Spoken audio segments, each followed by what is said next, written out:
Hello student, welcome back to another video in PCC class.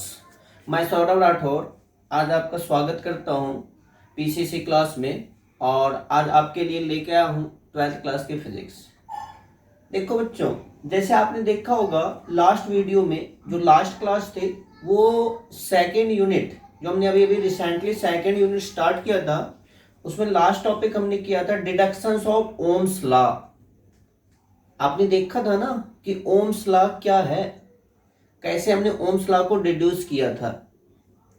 अब चलते हैं इसी टॉपिक को आगे प्रोसीड करते हैं, इनका नेक्स्ट टॉपिक स्टार्ट करते हैं। चलिए देखिए, अब जो नेक्स्ट टॉपिक है वो है इलेक्ट्रिकल रेजिस्टेंस।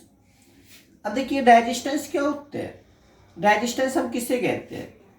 तो जो रेजिस्टेंस होती है ना, ये करंट का फ्लो करने से अपोज करती है।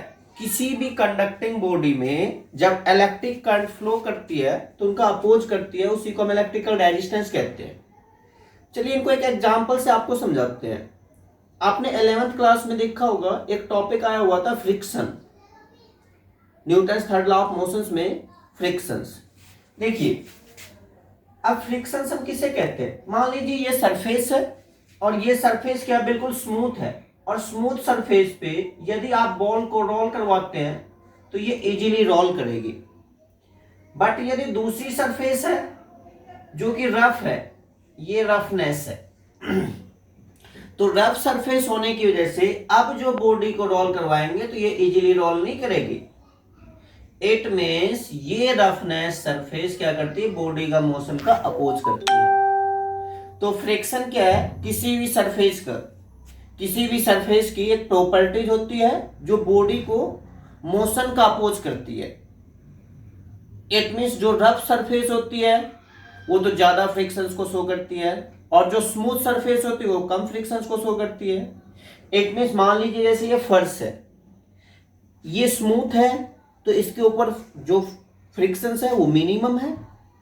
बट जैसे रफ में मान लीजिए ग्राउंड है जिसमें घास लगी हुई है, अब उस पर जो बॉल रोल करेगी तो उसमें क्या फ्रिक्शंस जो है वो क्या करेगी, अपोज करेगी। तो इट मींस फ्रिक्शंस तो क्या है, बॉडी का मोशन का अपोज करती है। ठीक इसी तरह से अब हम चलते हैं इलेक्ट्रिकल रेजिस्टेंस पे। तो इलेक्ट्रिकल रेजिस्टेंस किसी भी कंडक्टिंग बॉडी की एक इंटरनल प्रॉपर्टीज होती है जो करंट को फ्लो करने से अपोज करती है, इसी को हम कहते हैं इलेक्ट्रिकल रेजिस्टेंस। इट मींस आप ऐसे कह सकते हैं, it is an internal properties of conducting body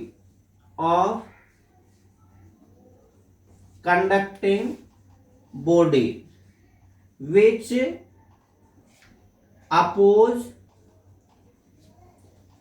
the flow of current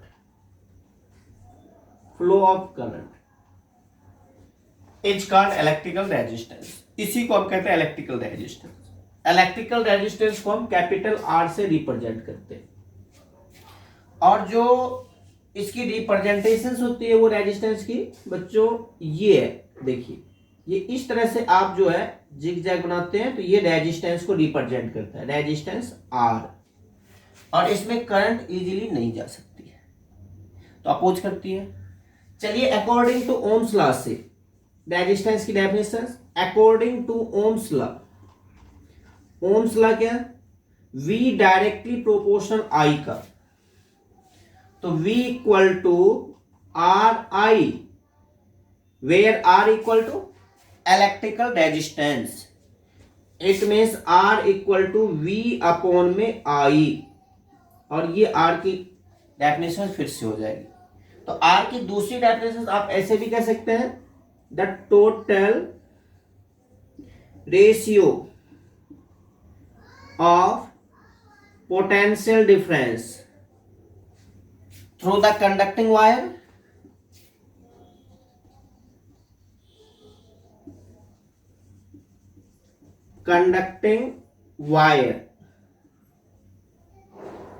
and per unit electric current H का रेजिस्टेंस। इट मीन्स जो रेजिस्टेंस है वो V और I की जो रेशियो होती है उसी को हम रेजिस्टेंस कहते हैं। तो R equal to V upon I। Is that clear? चलिए इनके बाद अब इनकी चलिए यूनिट निकालते हैं हम। SI unit.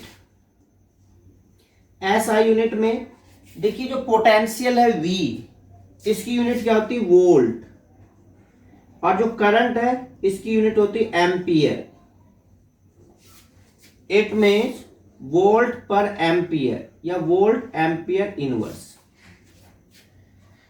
अब जो 1 वोल्ट एम्पियर इनवर्स है इसे हम 1 ओम के नाम से जानते हैं। इट मीन्स रेजिस्टेंस की जो SI यूनिट होगी वो होगी ओम। आप 1 ओम को डिफाइन कर सकते हैं। जैसे मान लीजिए आपको 1 ओम डिफाइन करना है तो हम यूं कह सकते हैं जब पोटेंशियल डिफरेंस कंडक्टिंग वायर की 1 वोल्ट हो और इलेक्ट्रिक करंट भी 1 एम्पियर फ्लो हो तो रेजिस्टेंस जो होगी उसमें 1 ओम के इक्वल हो जाएगी। सो सिंपल, वेरी सिंपल, बिल्कुल सिंपल डेफिनेशन। आप ऐसे कह सकते हैं पोटेंशियल डिफरेंस 1 वोल्ट है और इलेक्ट्रिक करंट 1 एम्पियर है। हम यूं कह सकते हैं if the unit volt potential difference applied through the conductor and unit ampere current flow through it, then resistance is equal to 1 ohm। तो ये 1 ohm को आप डिफाइन कर सकते हैं। चलिए इसी तरह से अब जो है इसके डायमेंशंस हम निकालते हैं। Dimensions of resistance R। तो R इक्वल टू क्या? V अपॉन में I। V को हम क्या लिखते हैं बच्चों? W अपॉन में Q। पोटेंशियल की डेफिनेशन है W अपॉन Q। तो जो वर्क डन है इनकी होती है किलोग्राम मीटर की स्क्वायर सेकेंड माइनस 2। और Q चार्ज है। चार्ज यूनिट कूलम जो कि एम्पियर सेकेंड है, एम्पियर सेकेंड। और करंट जो है वो एम्पियर है। देखिए इसमें एक खास बात है, जो इलेक्ट्रिक करंट है ना ये बेसिक फंडामेंटल यूनिट है। आपने पढ़ा होगा 11th क्लास में जो 7 फंडामेंटल यूनिट है उस 7 फंडामेंटल यूनिट में एक इलेक्ट्रिक करंट है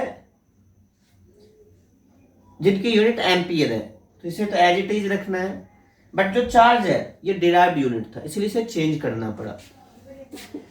तो इट मीन्स किलोग्राम मीटर की स्क्वायर सेकेंड की -2 अपॉन एम्पियर की स्क्वायर सेकेंड 1।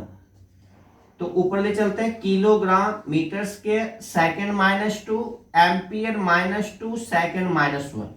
तो फाइनली किलोग्राम मीटर की स्क्वायर सेकेंड की -3 एम्पियर की -2।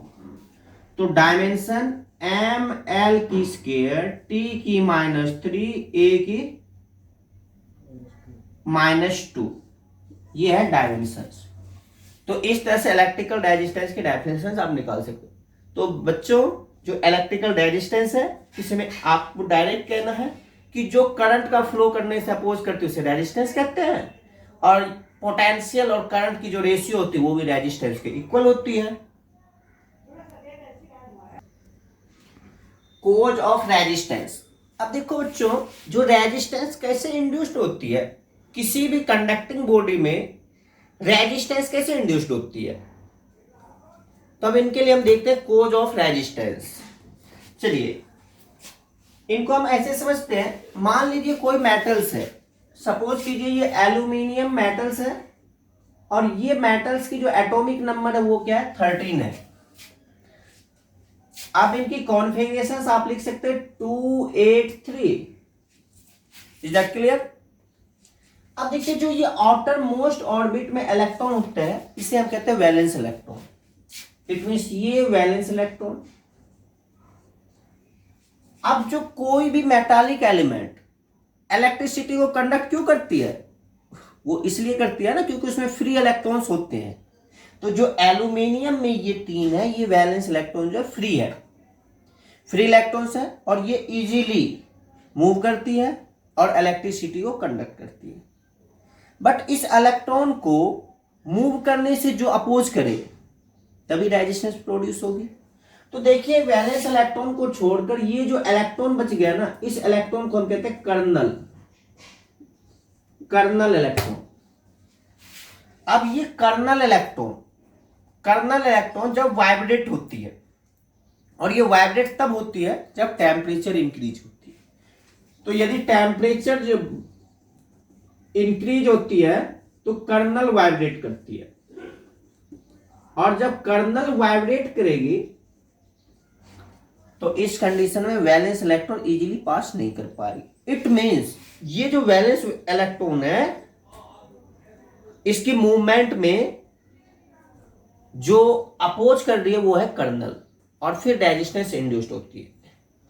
तो आप फाइनली ऐसे कह सकते हैं, when kernel electrons are vibrate in all possible directions, then free electrons of metallic element does not easily move from one end to another end and resistance are induced। तो हम यूं कह सकते हैं, जब कर्नल इलेक्ट्रॉन वाइब्रेट करेगी तो resistance induced हो जाएगी। या नहीं तो जो फ्री इलेक्ट्रॉन है ये वैलेंस इलेक्ट्रॉन है, यदि मान लीजिए एक सिंगल इलेक्ट्रॉन हो, इजीली मूव कर जाएगी, इलेक्ट्रिसिटी को कंडक्ट कर देगी। बट बहुत सारे वैलेंस इलेक्ट्रॉन की आपस में कोलिजन्स होगी, उनकी वजह से भी रेजिस्टेंस इंड्यूस्ड होगी। तो फाइनली कोज ऑफ रेजिस्टेंस में आप यूं कह सकते हैं कि वाइब्रेशंस कर्नल इलेक्ट्रॉन्स की होती है और रेजिस्टेंस इंड्यूस्ड होता है। तो ये है कोज ऑफ रेजिस्टेंस। अब देखिए नेक्स्ट टॉपिक है factor affecting the electrical resistance.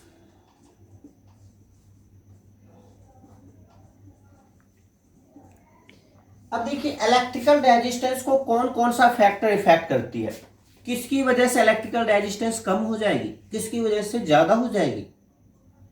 जैसे आपको पता फैक्टर क्या होती है, एक एजेंट होती है जो किसी प्रोसेस को या तो स्लो कर देती है, या फास्ट कर देती है, या स्टॉप कर देती है। इट मीन्स रेजिस्टेंस जो है किस कंडीशन में इंक्रीज करेगी, किस कंडीशन में डिक्रीज करेगी। तो इनके जो मेन फैक्टर है बच्चों वो है 4 फैक्टर। ये 4 फैक्टर से इलेक्ट्रिकल रेजिस्टेंस इंक्रीज और डिक्रीज हो सकती है। तो देखते हैं। At first length of conducting wire. देखिए जो वायर है, वायर की यदि लेंथ बढ़ती जाएगी तो रेजिस्टेंस भी बढ़ती जाएगी। तो at first resistance directly proportional है लेंथ ऑफ कंडक्टिंग वायर। जैसे जैसे लेंथ इंक्रीज करेगी रेजिस्टेंस भी इंक्रीज करेगी। फिर नेक्स्ट है cross sectional area. Cross sectional area, अब क्रॉस सेक्शनल एरिया जो है ये रेजिस्टेंस का इनवर्सली प्रोपोर्शनल है। तो resistance is inversely proportional to the cross sectional area of conducting wire.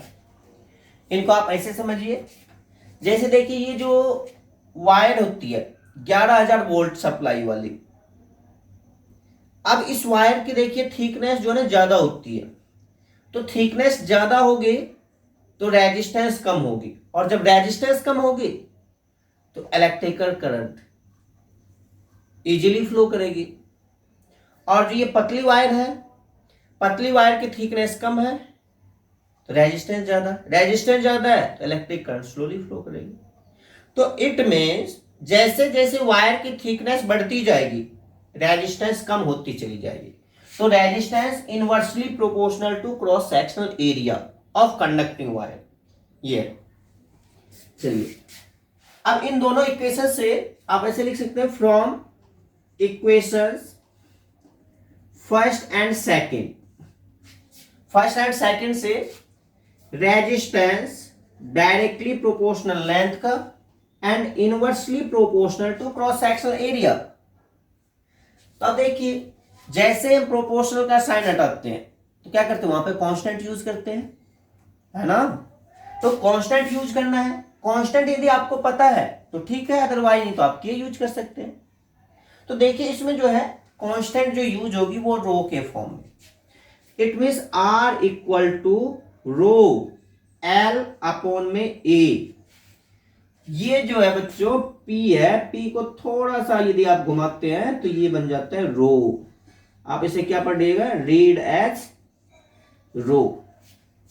और रो क्या है, रो है स्पेसिफिक रेजिस्टेंस, या इसी को आप कह सकते हैं रेजिस्टिविटी।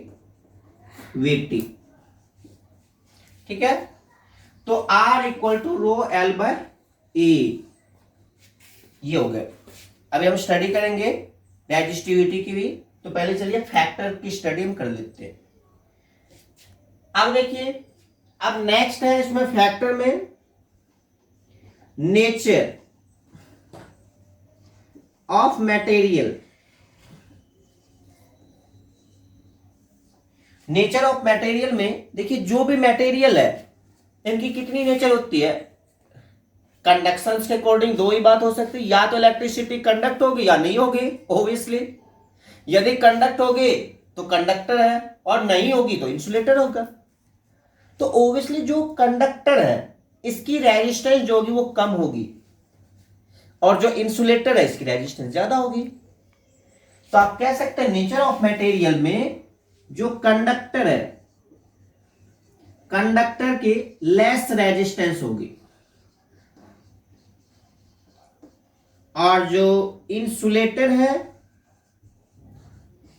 इनकी जो है ग्रेटर रेजिस्टेंस होगी। Is that clear? It means conductor की लेस रेजिस्टेंस और इंसुलेटर की ग्रेटर रेजिस्टेंस हो जाएगी। चलिए, लास्ट फैक्टर है, यह है फोर्थ में टेम्परेचर।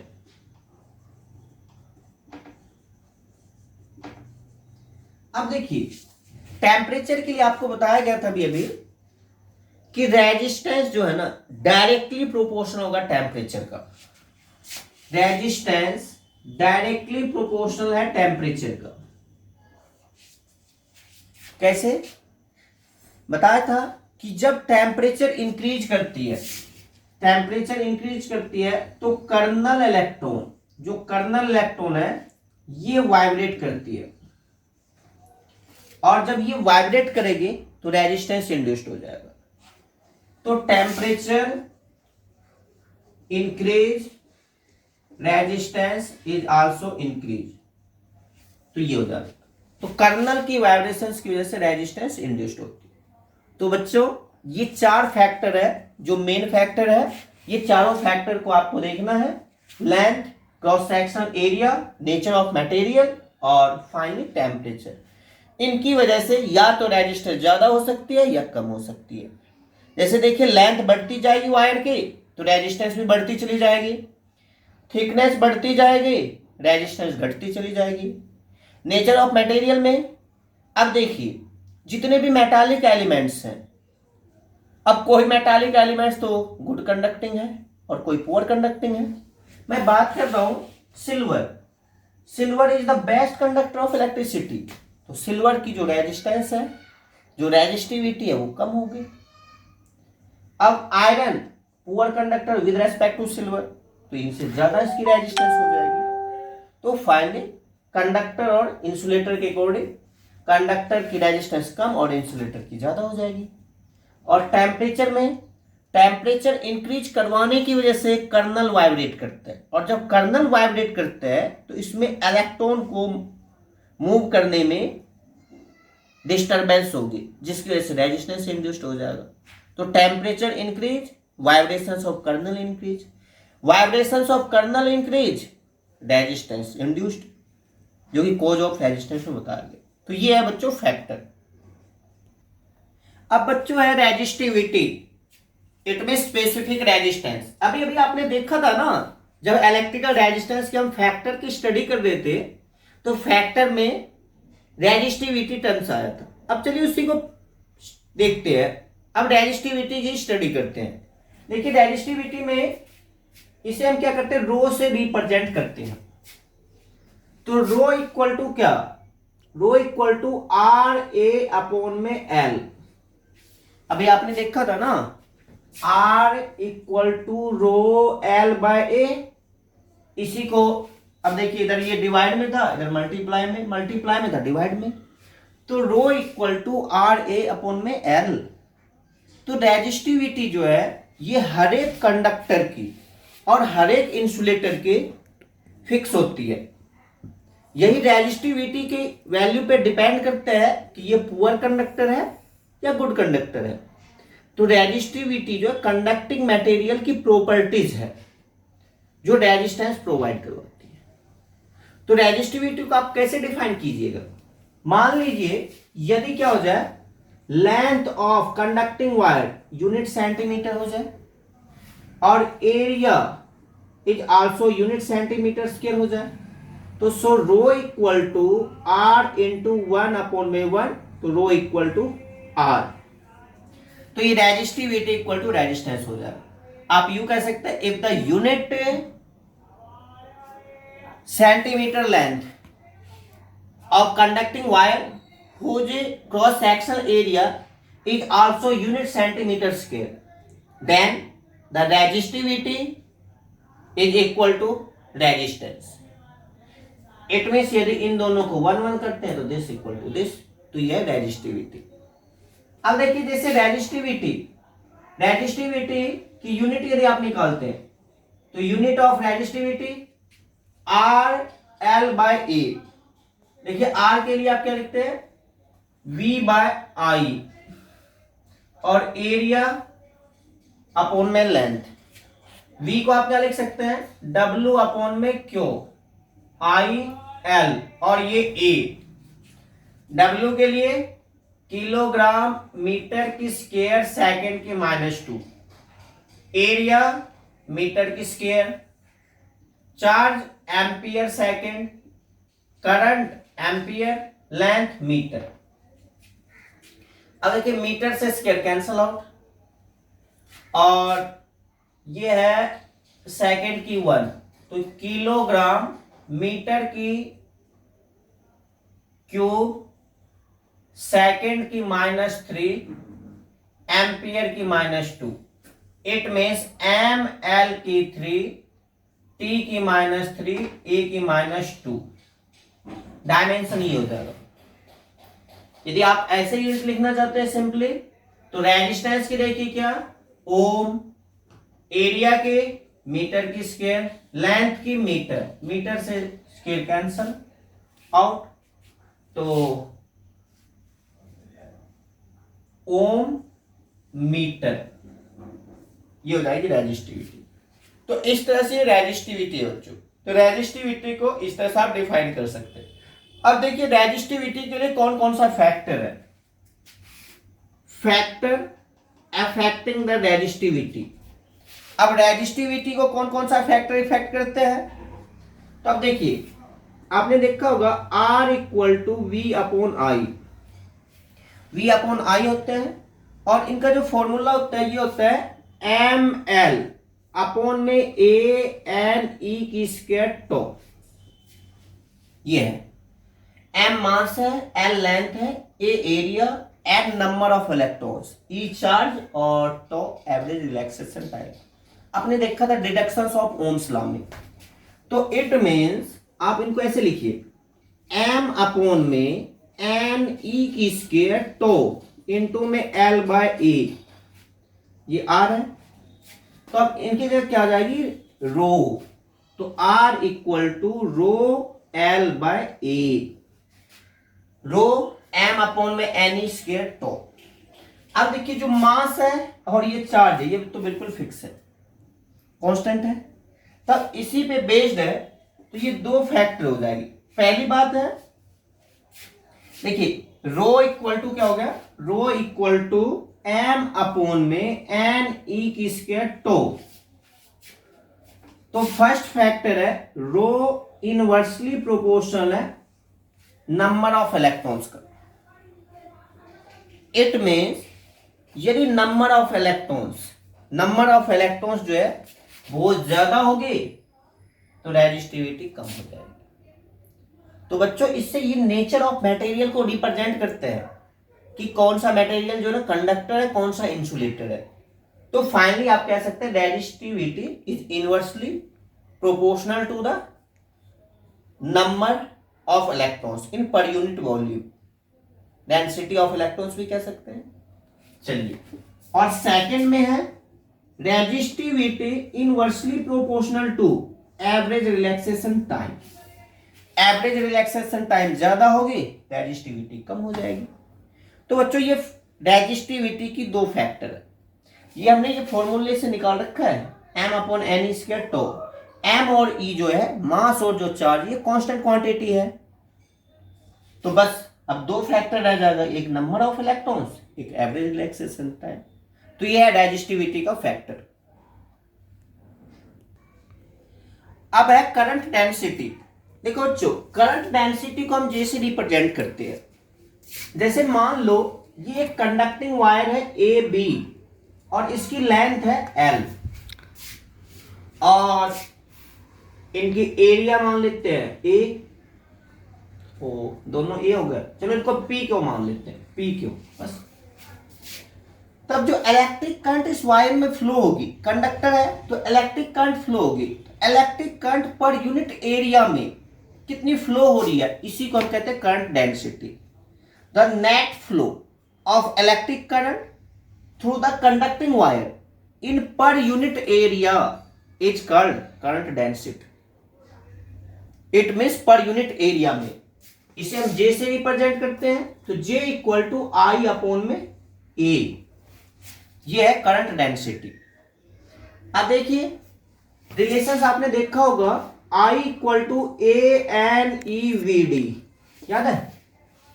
करंट और ड्रिफ्ट वेलोसिटी में रिलेशंस आया था, भूल गए ना? नहीं। तो I equal to A N E V D, तो ये A N E V D upon में ये ए से ए कैंसल आउट, तो J equal to N E V D. N number of electrons, E charge है और we D drift velocity है। तो इस तरह से ये J होगा। यदि आप वीडी को खोलना चाहते हैं तो भी हो जाएगा। वीडी का फॉर्मूला क्या होता है, क्या होता है वीडी का फॉर्मूला, ई तो अपॉन में एम, है ना? तो अब जो है J equal to N e tau upon में एम, तो ये हो गया एन ई की स्क्वायर ई तो अपॉन में एम।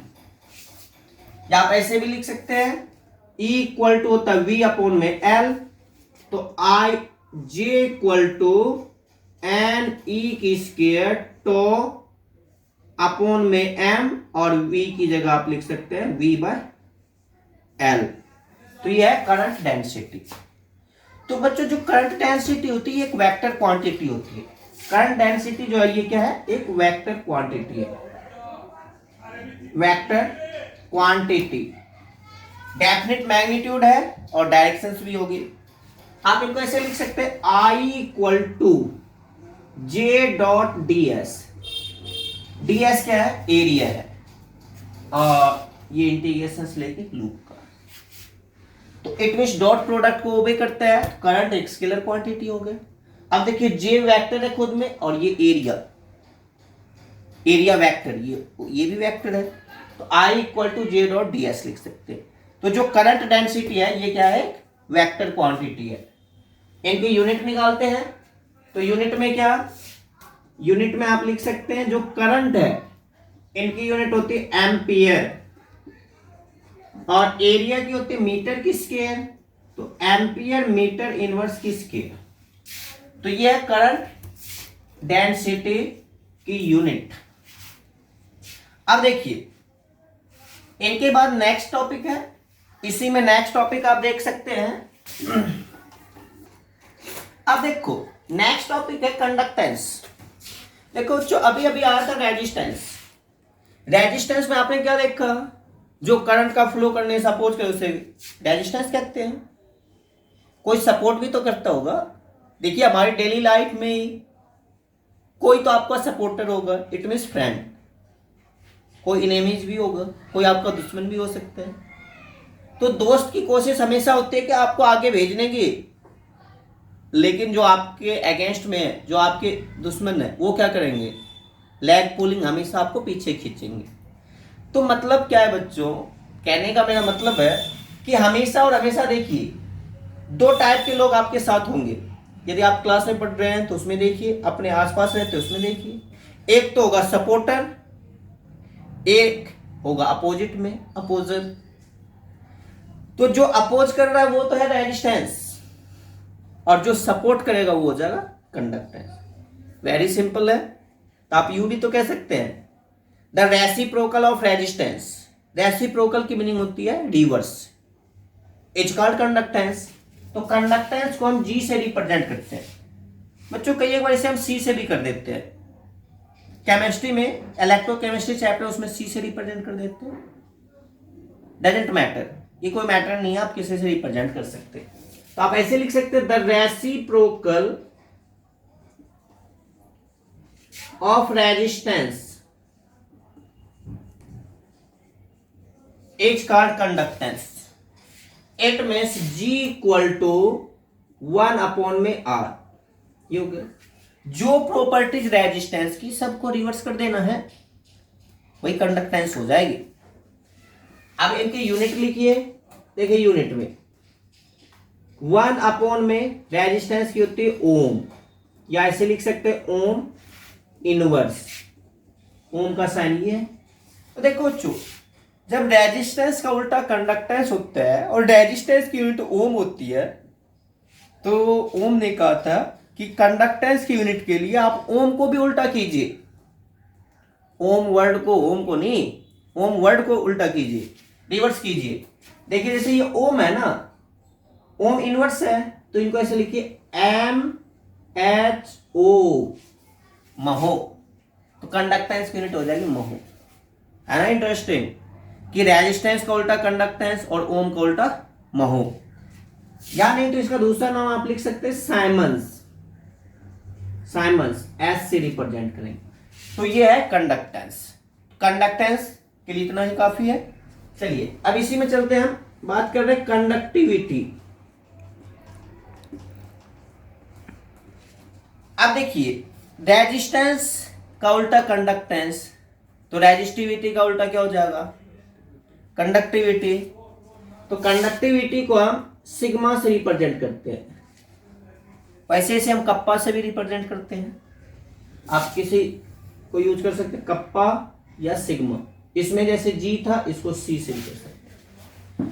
तो अब देखिए जो ये सिग्मा है, सिग्मा इक्वल टू क्या 1 अपॉन में rho, reciprocal of resistivity is called conductivity. Reverse हो गया। अब देखिए रो का फॉर्मूला क्या था, रो का था आर ए अपॉन में एल। तो एल को ऊपर ले चलिए, तो sigma equal to L upon में आर ए, है ना। या इनको ऐसे भी आप लिख सकते हैं 1 बाय आर इंटू में L by A. 1 by R को क्या लिखते हैं कंडक्टेंस, तो sigma equal to G into में एल बाय ए। तो ये है कंडक्टिविटी। यूनिट लिखना है तो यहीं से लिखिए। यूनिट के लिए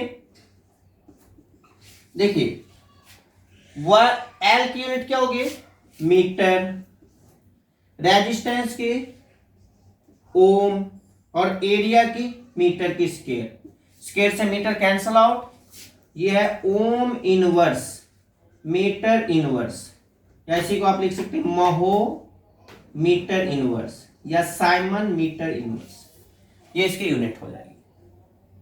इट मीन्स रेजिस्टिविटी का टोटली रेसिप्रोकल है, सारी प्रॉपर्टी बिल्कुल अपोजिट ही होगी। रेजिस्टेंस का उल्टा कंडक्टेंस और रेजिस्टिविटी का उल्टा कंडक्टिविटी। अब देखो बच्चों, अभी अभी आपने क्या देखा, करंट डेंसिटी जिसे हम क्या करते हैं जे से रिप्रेजेंट करते हैं। फिर इनके बाद कंडक्टिविटी जिसे हम सिग्मा से रिप्रेजेंट करते हैं। फिर है इलेक्ट्रिक फील्ड जिसे हम कैपिटल ई से रिप्रेजेंट करते हैं। तो अब देखिए इसमें रिलेशंस हम डेवलप करते हैं। एक क्वेश्चन बनता है relations between J sigma and E. इसी का नाम है microscopic forms of Ohm's law.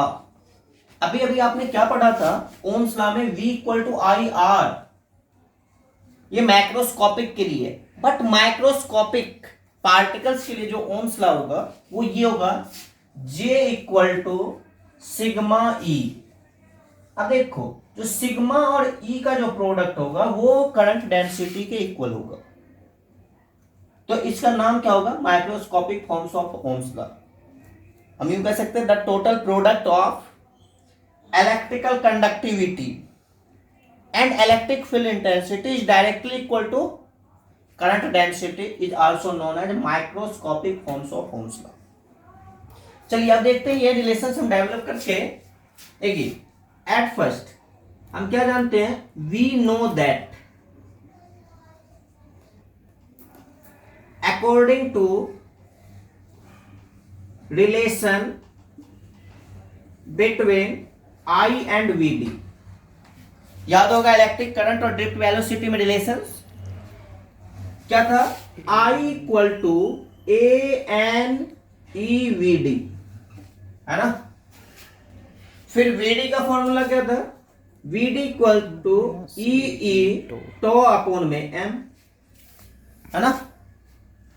अब देखो I equal to A N E और वीडी की जगह ई टो अपॉन में एम,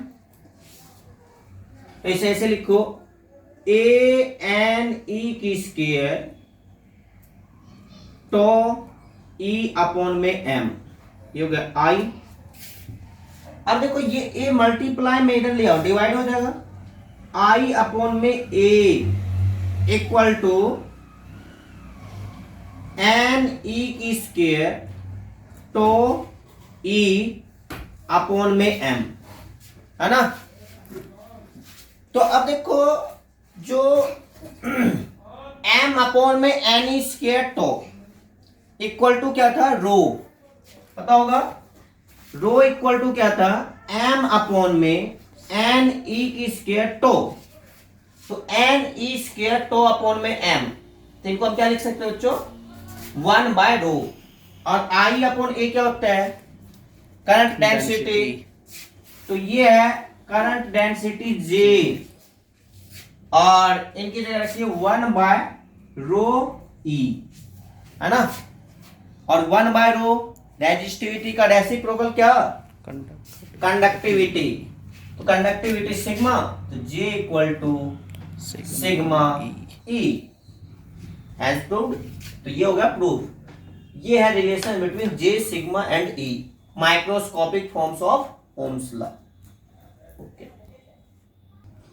अब देखो relation between electrical resistivity, electrical resistivity को बच्चों किससे शो करते हैं, रो से। जब पी को हम नीचे से बैंड करते हैं तो ये होता है रो। फिर है इलेक्ट्रॉन मोबिलिटी, मोबिलिटी को हम किससे शो करते हैं, म्यू से।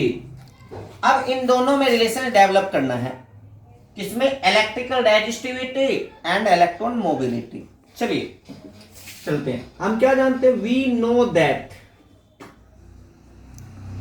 देखो बच्चों ये लाइन जो हम लिखते हैं ना, वी नो दैट, ये तब आपको लिखना होता है जब आप जान रहे हैं, अभी अभी जो फॉर्मूला डिराइव किया था इसलिए हमने लिखा है, ऐसा ना हो कि आप लिख देते हैं हम जानते हैं, लेकिन क्या जानते हैं। तो देखिए अभी अभी जो है हमने रिलेशन से डेवलप किया था, जे इक्वल टू सिग्मा ई, है ना। तो इस सिग्मा को आप ऐसे लिख सकते हैं, J equal to 1 by rho E, ठीक है। It means J equal to E by rho, 1 more equation again. अब हम क्या जानते हैं, J equal to I upon में ए, आई अपॉन ए, और I equal to A N E V D upon में ए, तो ए से ए कैंसल आउट हो गया। J equal to N E V d, इनको मानिए इक्वेशन नंबर 2। अब दोनों को कंपेयर करते हैं, फ्रॉम इक्वेशंस 1 and 2, 1 and 2 से आप क्या लिख सकते हैं, E by rho equal to N E V d. अब देखो वी डी का मोबिलिटी से क्या रिलेशन है, तो मोबिलिटी का formula again, mobility mobility mu equal to V D upon में ई। चलो इनको क्रॉस मल्टीप्लाई करते हैं, V D equal to mu E, और ये वी डी की वैल्यू यहां पे पुटअप करो, तो ई अपॉन में rho equal to N E, और वी डी की जगह म्यू ई, तो ई से ई कैंसल आउट, तब ये 1 अपॉन में rho equal to N E mu, या आप ऐसे लिख सकते हैं रो इक्वल टू 1 अपॉन में एन ई म्यू। तो जो ये है relations electrical resistivity and mobility, तो रेजिस्टिविटी और मोबिलिटी का रिलेशंस रहेगा, ये रहेगा। तो बच्चों ये कुछ छोटे छोटे डेफिनेशंस थे जो कि आपको ध्यान रखना होगा इस चैप्टर में। अब जो नेक्स्ट टॉपिक हम करेंगे उसमें इन सब की जरूरत पड़ेगी। मैं पूछूंगा आपसे बार बार कि microscopic forms of Ohm's law क्या है, रेजिस्टिविटी और मोबिलिटी में क्या रिलेशंस है। तो ये सारे कुछ इंपॉर्टेंट टर्म्स थे जो कि करवा दिया गया, तो इनको आप अच्छी तरह से लर्न कीजिएगा, अच्छी तरह से इस वीडियो को देख के एनालाइज कीजिएगा। अगर आपको ये वीडियो पसंद आए, सही समझ में आए तो ओके, अगर समझने में कोई भी प्रॉब्लम रह जाती है तो फिर आप कमेंट कीजिए, और कमेंट करके पूछिए ना, हम आपको बार बार कहते पूछिए पूछिए, हम बताने के लिए हैं आपके लिए। यदि आप पूछते हैं तो हम आपकी प्रॉब्लम को सॉर्ट आउट करेंगे, और हमें आपकी प्रॉब्लम सॉर्ट आउट करने में बहुत खुशी होती है।